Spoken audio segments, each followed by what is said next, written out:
va régner sur vous. Vos fils, il les prendra. Il les affectera à ses chars et à ses chevaux, et ils courront devant son char. Il les utilisera comme officiers de milliers et comme officiers de 50 hommes. Il les fera labourer et moissonner à son profit, fabriquer ses armes de guerre et les pièces de ses chars. Vos filles, il les prendra pour préparer ses parfums, pour la cuisine et pour sa boulangerie. Les meilleurs de vos champs, de vos vignes et de vos oliveraies, il les prendra pour les donner à ses serviteurs. Sur vos cultures et vos vignes, il prélèvera la dîme pour la donner à ses dignitaires et à ses serviteurs.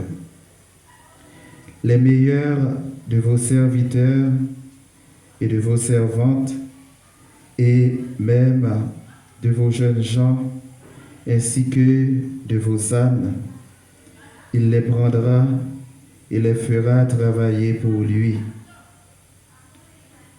Sur vos troupeaux, il prélèvera la dîme, et vous-même deviendrez ses esclaves. Ce jour-là, vous pousserez des cris à cause du roi que vous aurez choisi. Mais ce jour-là, le Seigneur ne vous répondra pas. Le peuple refusa d'écouter Samuel et dit: non, il nous faut un roi. Nous serons, nous aussi, comme les autres peuples. Notre roi nous gouvernera. Il marchera à notre tête et combattra avec nous. Samuel écouta toutes les paroles du peuple et les répéta aux oreilles du Seigneur. Et le Seigneur lui dit: écoute-les et qu'un roi règne sur eux. Parole du Seigneur. Ton amour, Seigneur, sans fin, je le chante. Ton amour, Seigneur, sans fin, je le chante. Heureux le peuple qui connaît l'ovation. Seigneur, il marche à la lumière de ta face.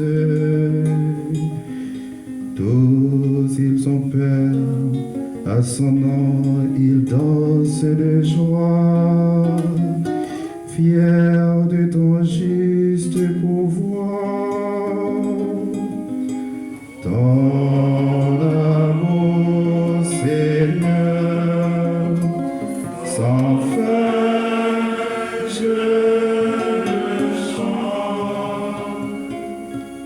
tu es sa force redoutable, ta grâce accroît sa vigueur.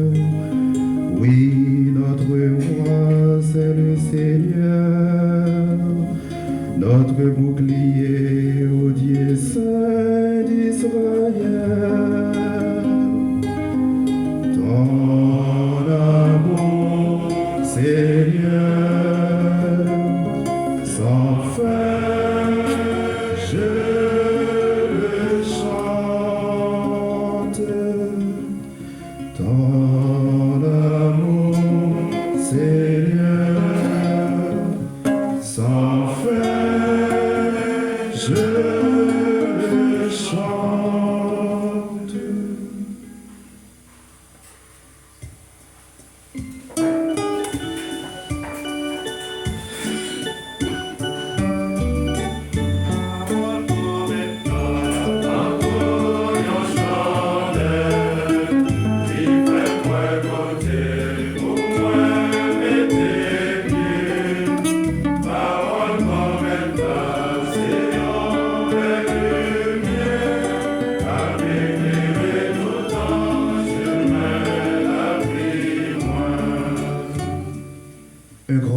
prophète s'est levé parmi nous et Dieu a visité son peuple.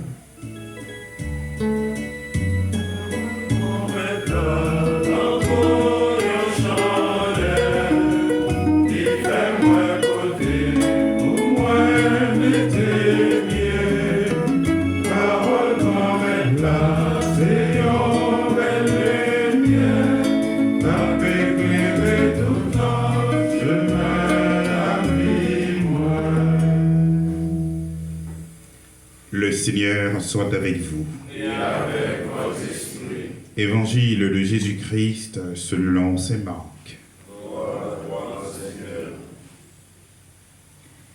Quelques jours après la guérison d'un lépreux, Jésus revint à Capharnaüm. Et l'on apprit qu'il était à la maison.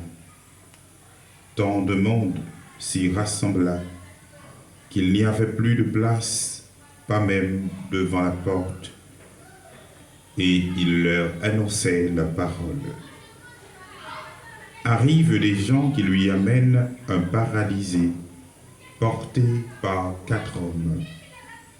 Comme ils ne peuvent l'approcher à cause de la foule, ils découvrent le toit au-dessus de lui, ils font une ouverture et descendent le brancard sur lequel il était couché le paralysé. Voyant leur foi, Jésus dit au paralysé, « Mon enfant, tes péchés sont pardonnés. » Or, il y avait quelques scribes assis là qui raisonnaient en eux-mêmes, « Pourquoi celui-là parle-t-il ainsi? Il blasphème.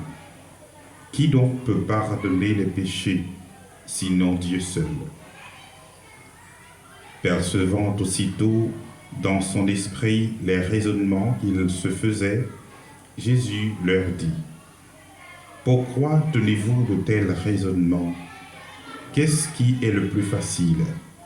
Dire à ce paralysé, « Tes péchés sont pardonnés » ou bien lui dire, « Lève-toi, prends ton brancard et marche. » Eh bien, pour que vous sachiez que le Fils de l'homme a autorité pour pardonner les péchés sur la terre, Jésus s'adressa au paralysé, « Je te le dis, lève-toi, prends ton brancard et rentre dans ta maison. » Il se leva, prit aussitôt son brancard et sortit devant tout le monde. Tous étaient frappés de stupeur et rendaient gloire à Dieu en disant, « Nous n'avons jamais rien vu de pareil. » Acclamons la parole de Dieu. Louange à toi, Seigneur Jésus.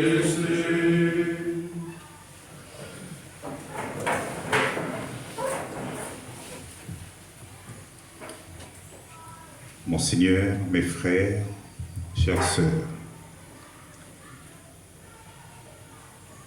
Saint Marc nous a amenés durant toute cette semaine dans un petit univers, un microcosme de Capharnaüm qui, malgré l'insignifiance quelque part de cette ville dans la grande histoire d'Israël, puisque l'Ancien Testament ne fait quasiment aucune référence à Capharnaüm, c'est une ville qui a pris de l'importance particulièrement à partir de la période romaine, un peu avant Jésus.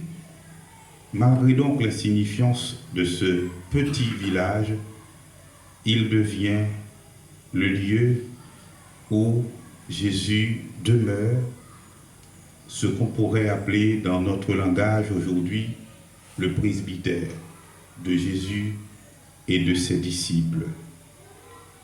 Là, beaucoup de gens venaient à sa rencontre. Là, beaucoup de gens venaient à lui pour le rencontrer. De là, il partait vers d'autres lieux pour annoncer la bonne nouvelle. Et il revint chez la belle-mère de Pierre, qui devint la maison des disciples et du Maître. Capharnaüm, c'est donc, frère Mio, un signe qui rappelle nous que bon Dieu, c'est dans l'histoire nous, il vient rencontrer nous, et c'est côté nous vivre là qui c'est un cadeau qu'il fait nous, et que lui place nous comme lieutenant lui, il vient transformer dans l'histoire ça